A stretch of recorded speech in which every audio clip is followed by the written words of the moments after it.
आता बातमी आहे साताऱ्यातून। हवामान विभागाने सातारा जिल्ह्याला पावसाचा रेड अलर्ट जारी केलेला आहे। जिल्ह्यातील कोयना कन्हेर धरणातून पाणी पातळीत वाढ झाल्यामुळे पाण्याचा विसर्ग करण्यात येतोय। त्यामुळे जिल्ह्यातील नद्यांच्या प्रवाहामध्ये सुद्धा मोठी वाढ झालेली आहे।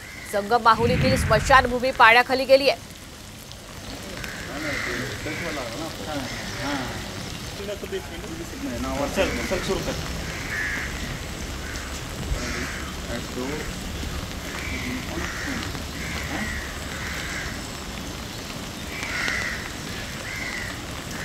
गेल्या 3-4 दिवसापासून सातारा जिल्ह्यामध्ये मुसळधार पाऊस कोसळतोय आणि यामुळे जिल्ह्यातील धरणांच्या पाणी पातळीमध्ये मोठ्या प्रमाणात वाढ झाली आहे। आज सुद्धा सातारा जिल्ह्याला रेड अलर्ट दिला आहे हवामान खात्याने। त्यामुळे जिल्ह्यात जी धरणं आहेत त्या धरणांच्या पाणी पातळीमध्ये झपाट्याने वाढ होताना पाहायला मिळते।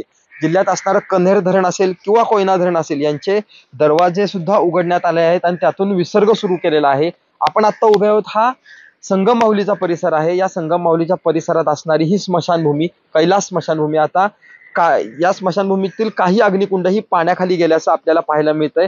हा पाण्याचा प्रवाह आहे हा वाढल्याचं पाहायला मिळतंय।